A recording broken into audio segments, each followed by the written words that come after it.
Okay, so these are my slides for the One Protocol project presentation that we'll give on January 9th.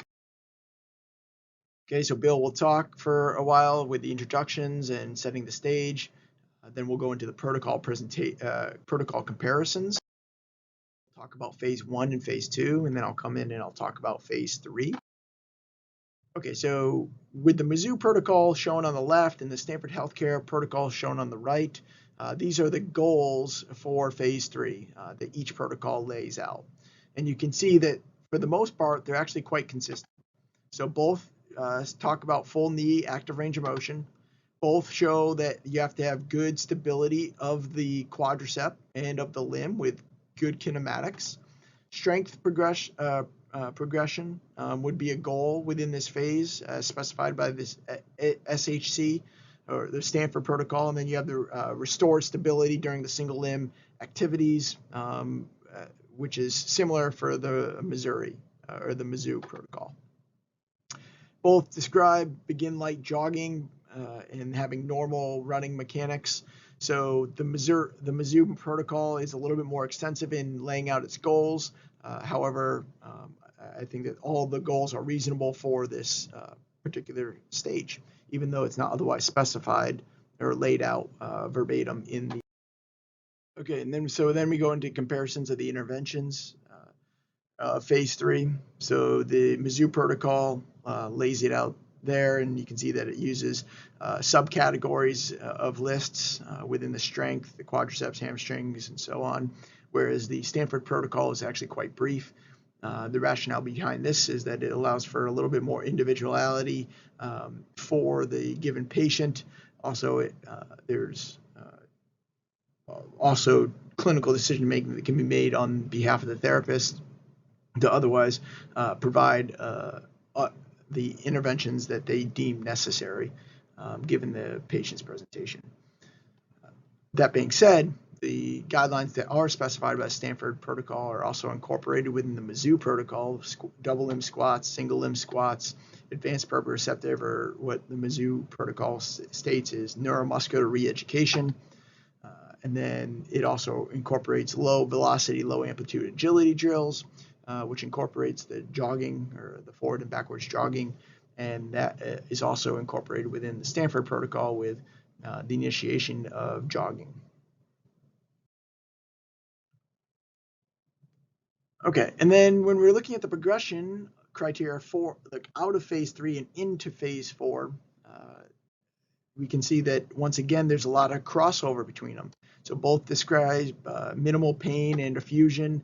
Both of them discuss jogging with normal gait mechanics, good single limb balance without dynamic knee valgus, as said in this Mizzou protocol, and they utilize a 6-inch lateral step down, whereas the Stanford Healthcare protocol utilizes a 20 repetition single leg squat to 60 degrees, which a 6-inch step for depending on the anthropometric measurements of the individual is about the same or comparable from a kinematic standpoint. Isokinetic testing is both specified for quads and both are specified at 80% of limb symmetry index. Things that aren't directly discussed in the Stanford protocol is cleared to hop, run, jog per physician discretion. That being said, though it's not specified within the phase criteria, in the left-hand column of the protocol for Stanford is an area for the physician to otherwise state when the earliest time point would be for the individual to return to low-level plyometrics or sport-related activities. And so it's not printed here as a result of that, as it may fluctuate. Okay, the things that are specified in the Stanford protocol that is not in the Mizzou protocol are full range of motion and normal clinical exam of the knee. I'm going on to the assumption that this is otherwise specified in prior phases and or is otherwise assumed that if the individual is meeting these other criteria, that these basic criteria of range of motion and clinical exam are otherwise normal. Okay, and then on to phase 4, return to activity. So the goals once again, showed to be very similar. So the only discrepancy really between them is the nomenclature and the way that it's described. So Stanford uses the word prepare for return to sport, whereas Missouri uses return to recreational sport and competition. I believe that the prepared word was implemented within the Stanford protocol simply because the logistics of third-party pairs denying recreational or higher performance interventions or essentially treatment forms of that. That being said, I would make the argument that with creative documentation that those services can also be supplemented. So it's more from a logistical standpoint, but I think that for the most part the goals. Okay, when looking at the intervention, so once again we see the theme that Stanford's protocol is quite brief, whereas the Mizzou protocol is extensive, using subcategorization. The rationale of the brevity within phase 4 is the standpoint that given the wide spectrum and variety of exercise activities and sports that people are getting back to, that the Stanford protocol did not want to pigeonhole this and actually give more individuality and clinical decision making on behalf of the therapists. That being said, I think that it's quite rational and actually potentially helpful at times, at least for young therapists or those that are not within the Stanford organization, to have more clarified guidance. So everything that's specified within the Stanford protocol is otherwise stated within the. Okay, so the progression criteria: return to activity / sport and discharge.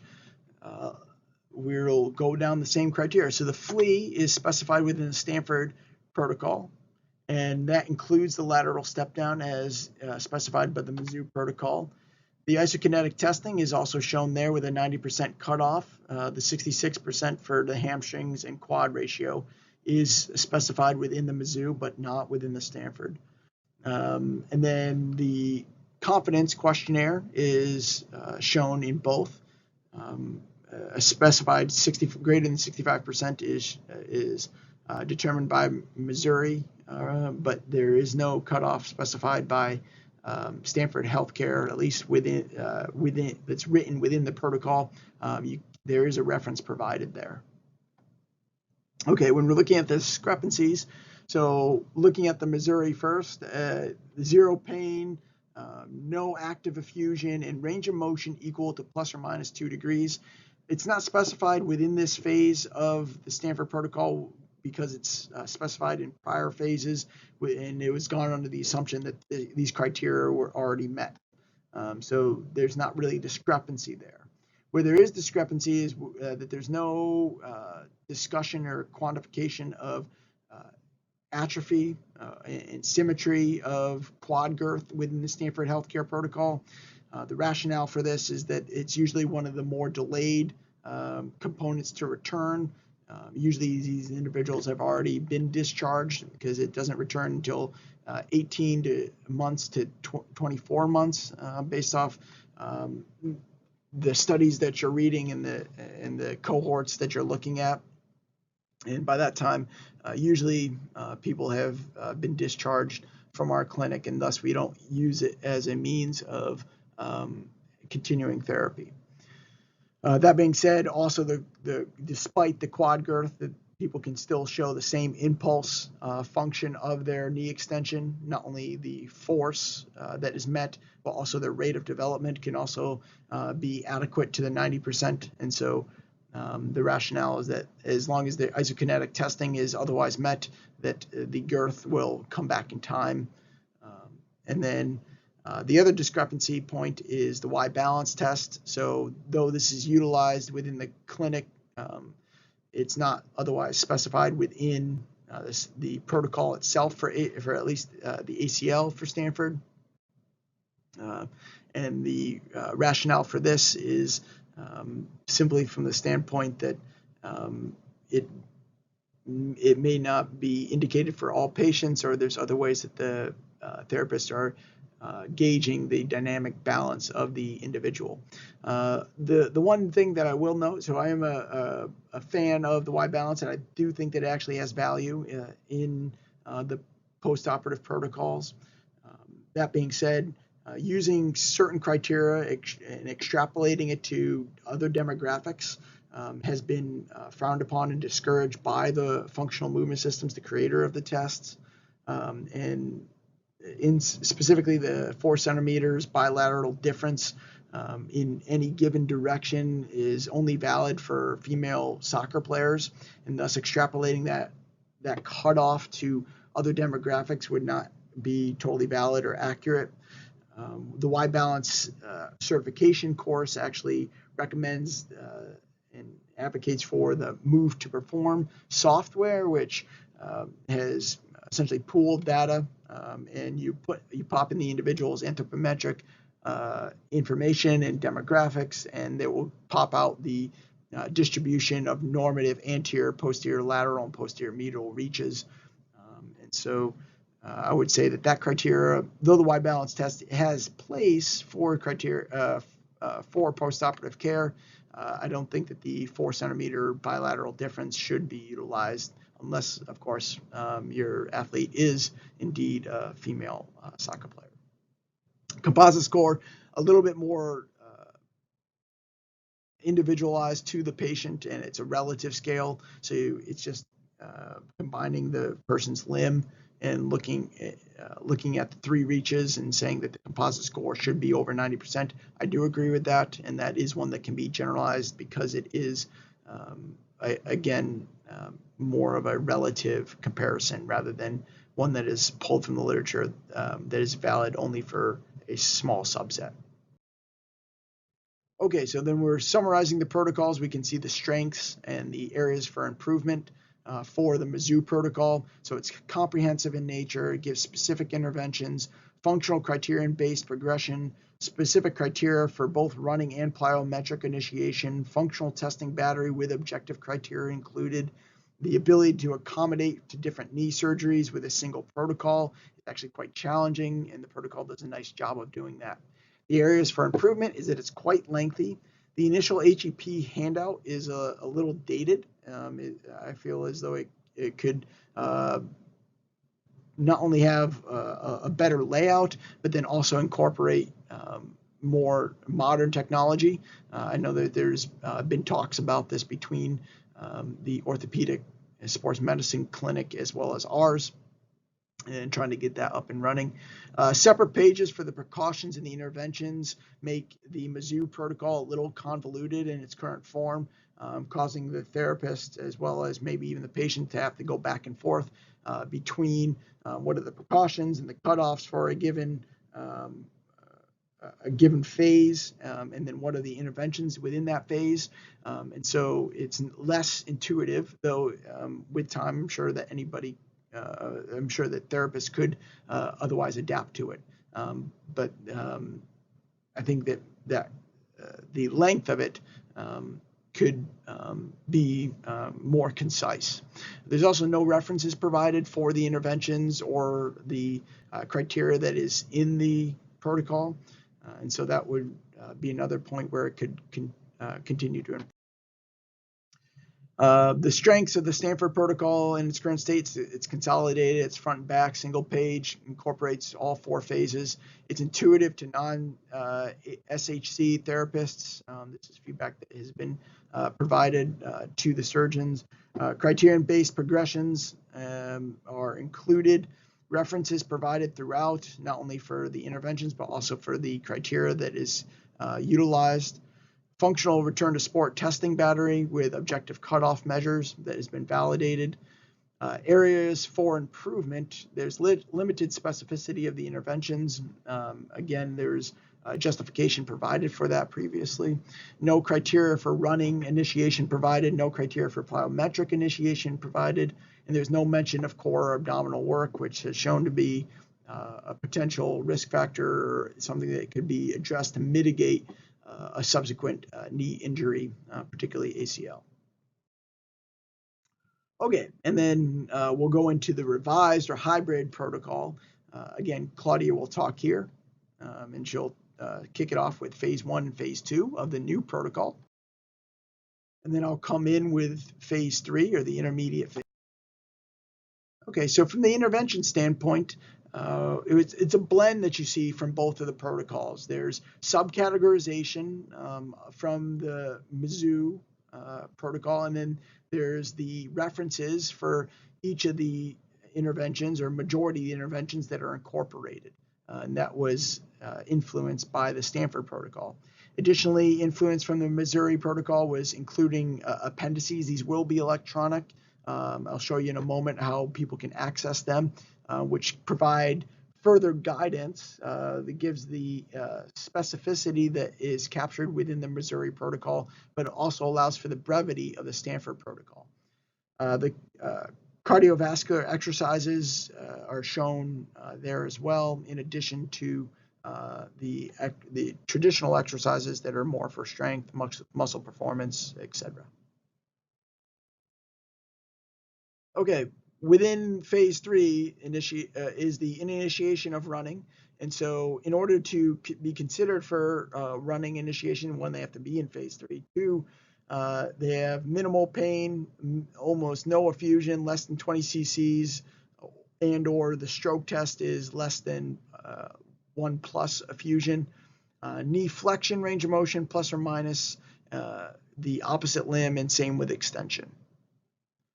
Okay, if those criteria are met, then you can consider the patient for an ALTER-G criteria, and that would be as such: greater than 70% limb symmetry index. They can walk a normal gait pattern for 15 minutes at the specified miles per hour, 4.2. You can see the reference there. And then 10 single leg squats to 45 degrees without loss of balance. And the references that you see and the loss of balance is quantified by 10-degree cutoff. So this is less than 10 degrees of knee varus or valgus, less than 10 degrees of pelvic tilting, contralateral or ipsilateral, and same with the trunk. So you're looking at 3 measurements, and this can be done with a video analysis using a Technique app or something of the like. The appendix B is shown there, and that essentially specifies the ALTER-G progression that can be either an 8-stage or a 4-stage process, depending on how quickly the patient is responding. Okay, if the individual meets the ALTER-G criteria, and they can be considered for the overground initiation criteria, and that would be that their limb symmetry index is superior at this time point, meaning that it's over 80%. This is not an arbitrary number. Rather, it actually is shown that those individuals with 80% or less will have a stiffened gait pattern and asymmetry and reduced shock absorption on the involved limb. The ALTER-G criteria still does need to be met in addition to that 80% on the isokinetic testing.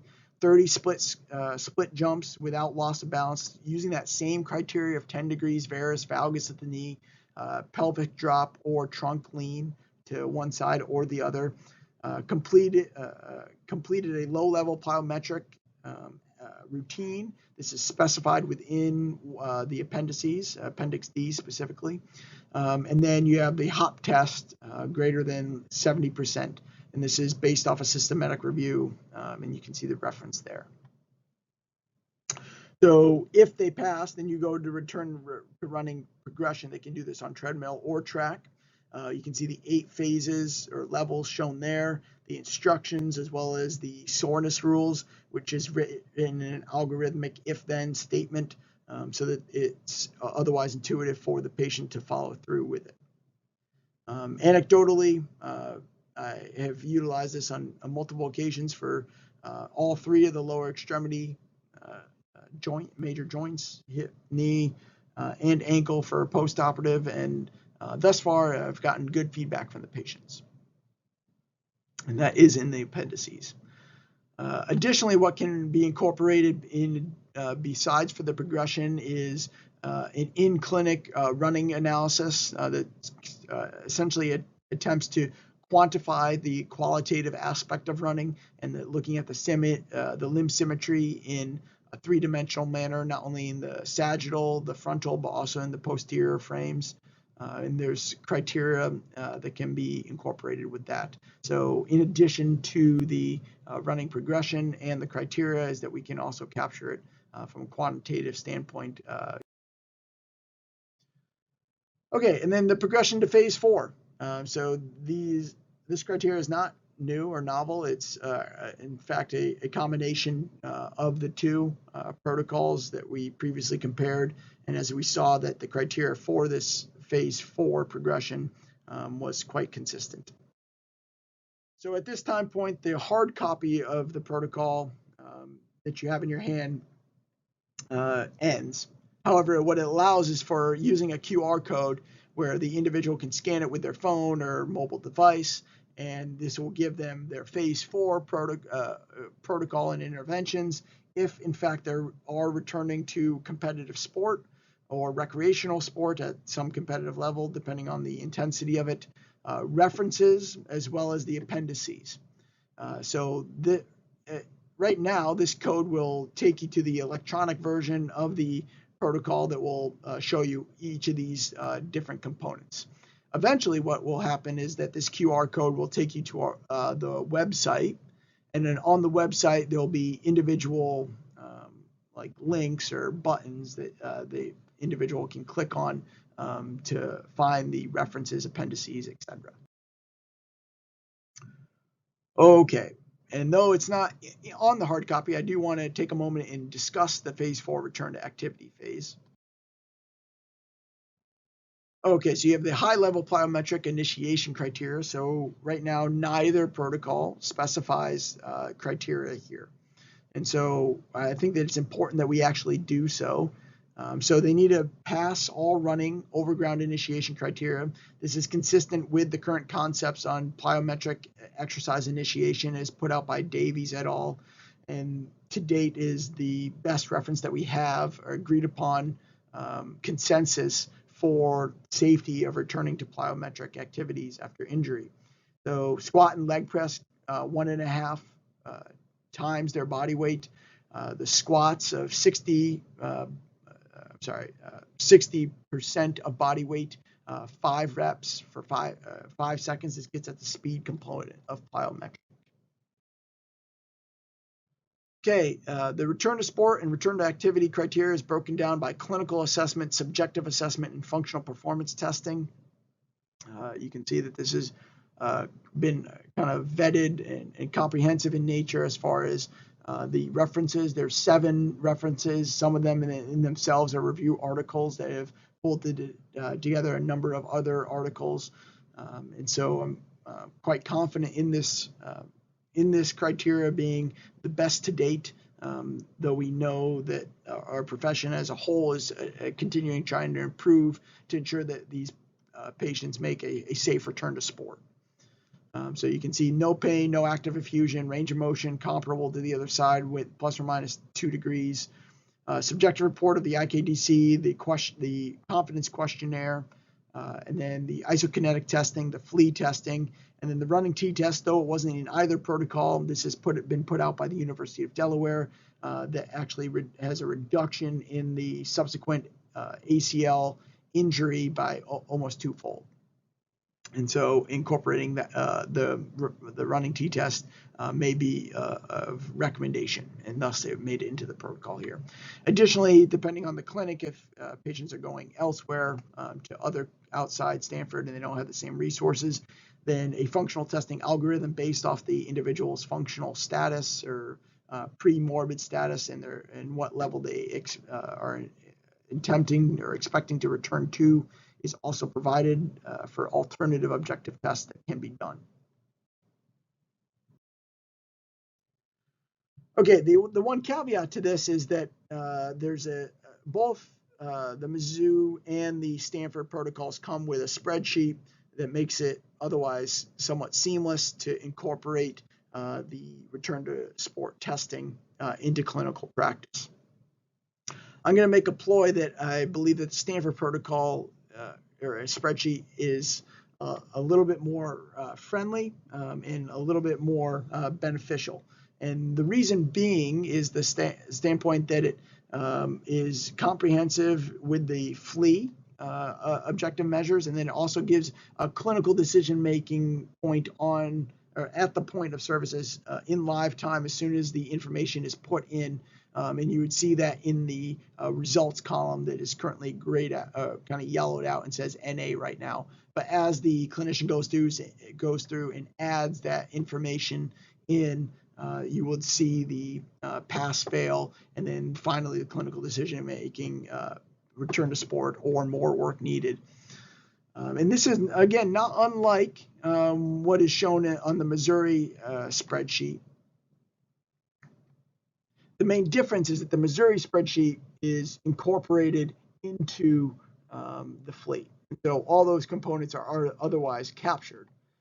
The additional benefit that the Stanford spreadsheet has is that it has a macro, or it's been coded into on the back side, that allows with a click of a button for the information to be extrapolated into a database. The database obviously then allows us to calculate and track the outcomes, which is going to be valuable not only for clinical research, should that be a future endeavor in collaboration between the clinics, but additionally, this allows for the continuous improvement cycle where we can identify, plan, optimize the rehab protocol, implement a new variable into it, and then see how the outcomes change over time. And then, as I mentioned, it makes it for an ease of publication if we wanted to look retrospectively or even prospectively at how we are doing and what subcategories of patients are performing after surgery. Okay, and then we'll go through a little bit further discussion. I believe Bill will talk again, and then we'll get into the initial home exercise program. Okay, so then the virtual exercise tutorial, likely right after surgery, the patient get a handout of their exercises with descriptions and pictures. On this document, there will be a hyperlink. They'll take them to our website. Within our website, there'll be a video that would look something like this, where they could watch it. And then there will also be a hyperlink to take them to the Physiotech website that we utilize that will also like walk them through the exercises are more generic, but our video would give them in greater detail and more clinical pearls of how to actually properly do the exercises. An example of which is shown here. Okay, this exercise is to help your quadricep muscle, the big muscle in the front of your thigh, to get used to contracting after surgery. Due to the trauma and the swelling around the knee joint, as well as the nerve block or pain medications that were used, sometimes it can be very difficult to contract this muscle.